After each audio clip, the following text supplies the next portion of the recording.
tutorial, I show you how to hard reset on Huawei Nova. Turn off the phone.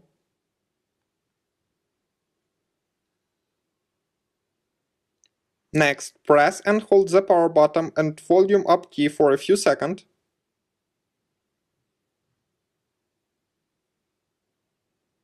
Release the power key when the Huawei logo appears.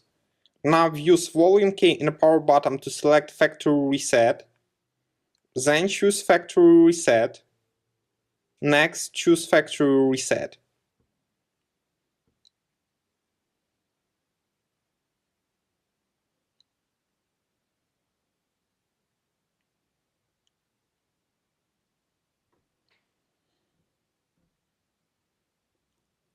Finally, choose Reboot System Now.